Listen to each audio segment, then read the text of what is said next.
बिस्मिल्लाहिर्रहमानिर्रहीम। Dear students, आज का जो हमारा टॉपिक है वो है work done by a variable force.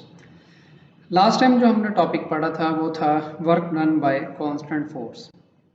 अब कुछ ऐसे केसेस भी देखने में आते हैं जब फोर्स कांस्टेंट नहीं रहती, फोर्स में कोई वेरिएशन आती है।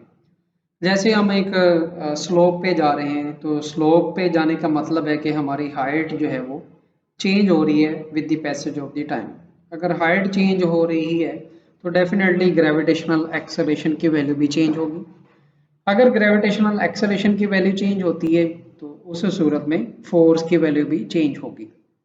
तो ये एक ऐसी एग्जांपल है जिसमें फोर्स कांस्टेंट नहीं है।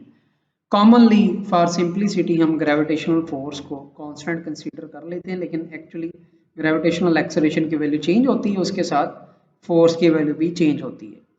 दूसरी एग्जांपल ये ली जा सकती है कि एक कोई गाड़ी है, उसको धक्का लगाया जा रहा है। उसको फर्ज करें कि दो आदमी धक्का लगा रहे हैं, तो थोड़ा सा डिस्प्लेसमेंट वो कवर करते हैं, थोड़ी दूर जाके उनमें दो आदमी और शामिल हो जाते हैं, तो अब चार आदमी उसको कुल मिला के धक्का लगा रहे हैं।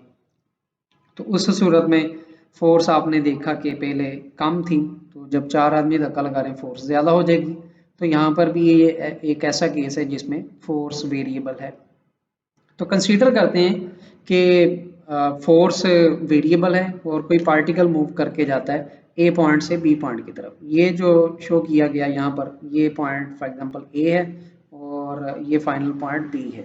ए पॉइंट से बी पॉइंट की तरफ हमने मूव करके जाना है। तो मूव करते हुए जो टोटल डिस्प्लेसमेंट है वो लाइक डी है, और फोर्स इसमें वेरी करेगी, डिफरेंट पॉइंट पे फोर्स डिफरेंट होगी। तो कैलकुलेशन करने के लिए हम ये करते हैं कि टोटल डिस्प्लेसमेंट ए पॉइंट से बी पॉइंट तक, इसको एन शॉर्ट इंटरवल में डिवाइड कर लेते हैं।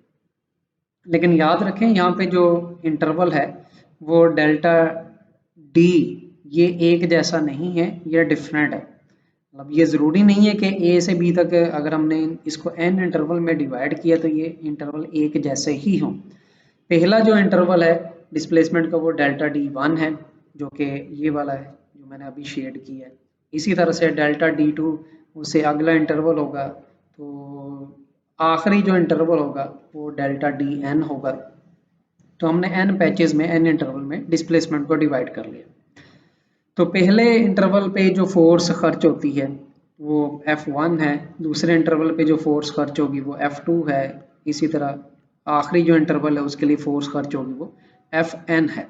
तो इसको एक डायग्राम में भी यहाँ पर आप देखें डिस्प्लेस किया गया, डायग्राम में रिप्रेजेंट किया गया। एक्स एक्सिस के लॉन्ग डिस्प्लेसमेंट लिया गया, वाई एक्सिस के लॉन्ग फोर्स ली गई है। लेकिन वाई एक्सिस के लॉन्ग फोर्स लेने का मतलब ये नहीं है कि वाई एक्सिस के लॉन्ग फोर्स एक्ट कर रही है। फोर्स एक्स एक्सिस के लॉन्ग ही एक्ट कर रही है और डिस्प्लेसमेंट एक्स एक्सिस के लॉन्ग कवर हो रहा है, या किसी और डायरेक्शन में फॉर एग्जांपल वाई एक्सिस के लॉन्ग फोर्स लग रही है और डिस्प्लेसमेंट वाई एक्सिस के लॉन्ग कवर हो रहा है। तो ये इस डायग्राम में सारा शो किया गया है। अब अगर इसको सारा शेड कर लिया जाए इसी को, तो वो एरिया आ जाएगा, और एरिया इसका होगा एफ इंटू डेल्टा डी। यानी कि ये जो फोर्स डिस्प्लेसमेंट कर्व है या फोर्स डिस्प्लेसमेंट ग्राफ है, इसका एरिया क्या बताता है? इसके एरिया वर्क डन के बारे में बताएगा। तो हाउ एवर हम हर एक इंटरवल का अलग अलग वर्क फाइंड करते हैं, वर्क फाइंड करके टोटल वर्क फाइंड करेंगे, यानी कि तमाम वर्क डन को ऐड कर लेंगे। तो अगर फर्स्ट इंटरवल के लिए देखा जाए वर्क डन, फर्स्ट इंटरवल में हमने ये एज्यूम किया है कि फोर्स कांस्टेंट है, यानी कि इस पॉइंट से लेके ये जो वेरी नेक्स्ट पॉइंट है इस दौरान फोर्स कांस्टेंट रहती है। तो अगर फोर्स जो है ये F1 है, तो कल जो हमने लास्ट टाइम फार्मूला पढ़ा था वर्क डन का फॉर कांस्टेंट फोर्स, वो था W is equal to F dot D. तो इसको क्योंकि ये इंटरवल के लिए वर्क डन को डेल्टा W1 कह देते हैं, तो फोर्स यहाँ पर होगी F1 और डिस्प्लेसमेंट का इंटरवल होगा डेल्टा D1। इसको अगर एक्सपेंड किया जाए that becomes F1 cos theta 1 delta D1। तो ये वर्क डन बन जाएगा। अब आगे चलते हैं, इसी तरह से दूसरे जो इंटरवल है उसके लिए वर्क डन लिखते हैं। इसको लेट्स सपोज इक्वेशन 1 का अगर नाम दे दें, तो दूसरे इंटरवल के लिए भी इसी तरह से वर्क डन होगा delta D W2 that would be equal to F2 dot delta D2, और इसको एक्सपेंड किया जाए तो F2 cos theta 2 delta D2 बन जाएगा। तो इसको इक्वेशन 2 का नाम दे देते हैं। इसी तरह चलते चलते जो आखिरी इंटरवल होगा, आखिरी इंटरवल के लिए वर्क डन बन जाएगा delta WN that will be equal to FN dot delta DN। इसको एक्सपेंड करें तो FN cos theta N delta DN, ये इक्वेशन नंबर N का नाम दे देते हैं। तो अब अगर वर्क डन टोटल फाइंड करना है, ए पॉइंट से लेके बी पॉइंट तक जितने भी इंटरवल है उन तमाम वर्क डन को ऐड किया जाएगा, या यूं कह लें कि इक्वेशन 1 से लेके इक्वेशन n तक तमाम को ऐड कर देते हैं।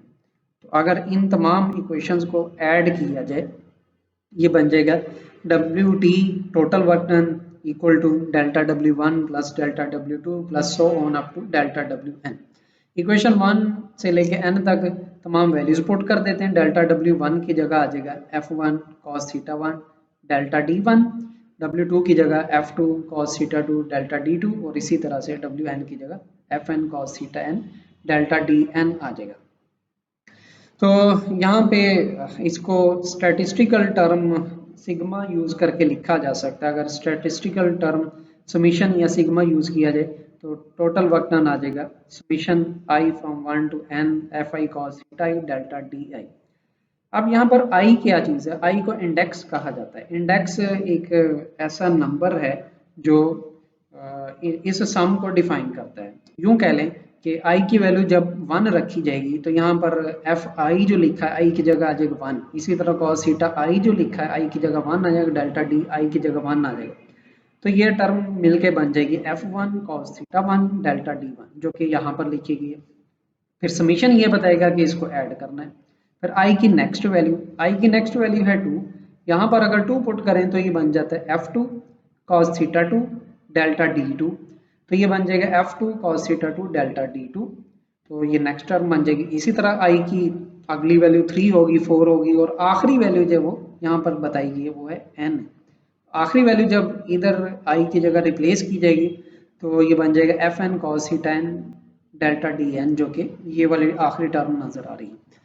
तो ये यानी कि ये जो ऊपर इक्वेशन बताई गई है F1 cos theta 1 delta D1 plus F2 cos theta 2 delta D2 plus on Fn cos theta n delta Dn, उसको कॉम्पैक्ट फॉर्म में लिखा गया है। तो इसको एक्सपैंड करके ऊपर वाली इक्वेशन बनाई जा सकती है। तो total work done in case of variable force बन जाएगा WT is equal to summation I from 1 to n Fi cos theta i delta Di। इसको प्लॉट भी किया गया है ऊपर, तो उस प्लॉट में भी इसको देखा जा सकता है। अब अगर एक अप्रॉक्सीमेशन देखिए, जैसा कि मैंने पहले बताया था कि मैंने इज्यूम किया है यहाँ पे कि फोर्स इस पहले पॉइंट से लेके दूसरे पॉइंट तक यानी कि एक पूरे इंटरवल के अंदर कांस्टेंट रहती है। लेकिन अगर आप गौर करें ये फोर्स कांस्टेंट तो नहीं है, ये देखिए यहाँ पर भी वैल्यू इसकी वेरी कर रही है। सिमिलरली अगले इंटरवल में देख लीजिए अच्छी खासी यहाँ पर चेंज आ रही है। तो फिर क्या किया जाए? फिर हम यूं करते हैं कि इस इंटरवल को मज़ीद छोटा कर लेते हैं। अगर इस इंटरवल को मज़ीद छोटा कर लिया जाए तो हो सकता है कि फोर्स एक जैसी हो, लेकिन उसमें भी देखें फोर्स एक जैसी नहीं होगी। इस इंटरवल को मज़ीद छोटा कर दीजिए, इतना छोटा कर दें कि पहले और दूसरे पॉइंट के दरमियान फ़र्क ज़ीरो रह जाए। तो इसको दूसरे अल्फाज में मैथमेटिकली यूँ लिखा जा सकता है कि if delta D approaches to zero, तब हम कह सकते हैं कि जो फोर्स है वो एग्जैक्टली कांस्टेंट है।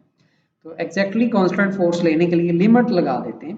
लिमिट क्या लगानी है कि delta D approaches to zero, यानी कि हमने एक उस पर कंडीशन इम्पोज कर दी है कि जब डिस्प्लेसमेंट तकरीबन ज़ीरो हो जाएगा उस वक्त फोर्स कांस्टेंट होगी। तो उस वक्त ये फार्मूला वर्क डन का इस्तेमाल किया जा सकता है।